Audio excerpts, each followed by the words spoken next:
शताब, अब दो टीमें फाइनल के लिए तो फाइनलाइज हो गई हैं। मेरी आपसे एक तो एक्सपर्ट ओपिनियन कि दोनों में से मजबूत टीम कौन सी है, और प्लीज आपको जीतते हुए कौन सी टीम आपकी ख्वाहिश है जीते, और डिप्लोमेटिक जवाब ना दीजिएगा बस अभी। नहीं, मैं डिप्लोमेटिक नहीं दूंगा। समीर भाई से मुझे बहुत प्यार है, लेकिन मुझे सैफी भाई से इनसे थोड़ा ज्यादा है, तो ऑब्वियसली मैं चाहूंगा कि सैफी भाई की टीम जीते। बड़ा अच्छा जा रहा था आपकी अर्ली ऑन कैंपेन, बाहर हुए। ये बताइएगा कि दूसरी दफा आप लाहौर में लाहौर के अगेंस्ट नॉकआउट में हार के बाहर हुए हैं।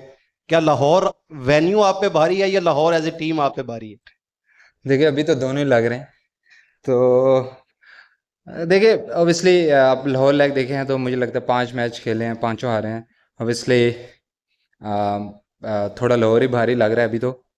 कोशिश करेंगे कि नेक्स्ट ईयर जब कोई हम टीम बनाएं तो उसमें ऐसी प्लानिंग हो कि लाहौर के मैचेस के लिए भी कुछ ऐसे प्लेयर रखें।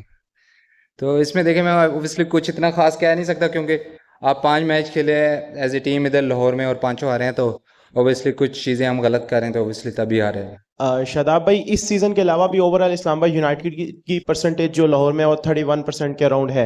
एंड आप काफ़ी डाटा एंड स्टैट्स को देख के ही प्लान करते हैं, तो आपको क्या ऐसा लगता है ऐसे कौन से फैक्टर्स हैं जो लाहौर में परफॉर्म नहीं करने दे रहे इतने सीजन से? एंड 5 आउट ऑफ 5 से एलिमिनेटर इस तरह से हारना, तो उसमें कौन सी रीज़न समझते हैं? क्या प्लेयर जो वापस नहीं आए वो रीज़न हो सकता है? नहीं, देखें, ऑब्वियसली हमारी टीम अकेली नहीं है जिसके प्लेयर्स वापस नहीं आए। अच्छा कम्बिनेशन मिल गया था। लेकिन ऑब्वियसली अगर आप अच्छी क्रिकेट ऑन अ डे नहीं खेलेंगे, क्योंकि आप T20 क्रिकेट ऐसी है कि अगर आप एक दो वक्त मोमेंटम आपके पास से चला जाए तो काफ़ी मुश्किल होता है वापस लाना।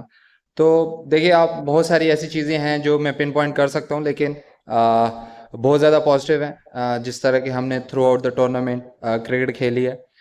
स्पेशली पहले 5 मैचेस, उसके बाद सेटबैक्स भी हुए, लेकिन स्टिल उसके बाद जिस तरह हमने कराची के अगेंस्ट कम बैक किया, तो ऑब्वियसली बहुत ज़्यादा पॉजिटिव है। जब आप क्रिकेट खेलते हैं तो उसमें पॉजिटिव नेगेटिव होते हैं। अनफॉर्चुनेटली जो हमारे ये लास्ट 2 मैचेस थे, उसमें हम उस तरह परफॉर्मेंस नहीं कर पाए, उस तरह प्लान एग्जीक्यूट नहीं कर पाए जो हम एज ए टीम हम चाहते थे कि वो चीज़ें होनी चाहिए। देखें, एज ए ह्यूमन आप गलतियां करते हैं, गलतियों से ही सीखना चाहिए, और होपफुली जब हम नेक्स्ट टाइम आएँ तो जो हम मिस्टेक कर रहे हैं, ऑब्वियसली वो 100% आप कवर नहीं कर सकते, लेकिन उसमें बहुत सारी चीज़ें इम्प्रूव होने वाली हैं जो कि इम्प्रूव होनी चाहिए।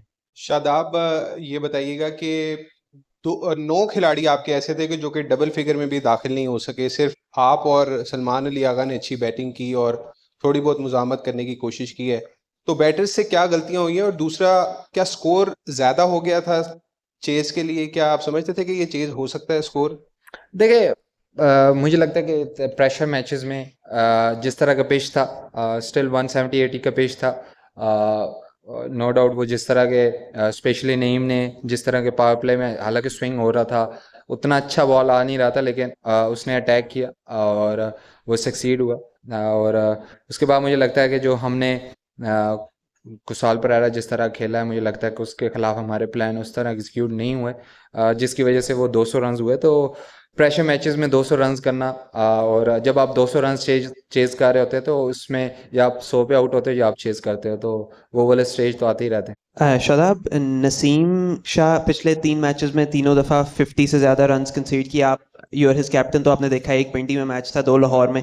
तो कोई पर्टिकुलर इशू है जिसकी वजह से आपको लगता है कि वो इस वक्त वो थोड़े से एक्सपेंसिव हैं, या आपकी क्या रीडिंग है उनकी फॉर्म पे, क्योंकि आगे पाकिस्तान के लिए भी ही इज़ प्लेइंग?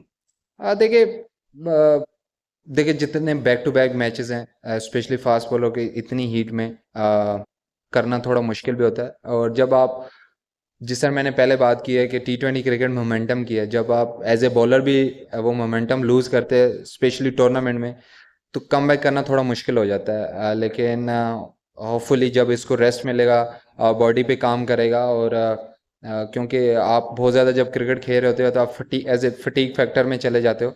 तो जब तक आपकी fast bowler as a fast bowler आपकी बॉडी फ्रेश नहीं है, तो उस तरह कमर लगना और थोड़ी टेक्निकल चीज़ें भी आपके सामने आ जाती हैं। लेकिन ओबियसली उसकी क्वालिटी पे कोई शक नहीं है। उसने बहुत सारे ऐसे मैचेस में हमें बॉलिंग करके दी है, जो कि बहुत अच्छी है। अनफॉर्चुनेटली लास्ट 3 मैचों में उस तरह नहीं हुई, लेकिन स्टिल मुझे लगता है कि वो बेस्ट बॉलर्स में से एक है।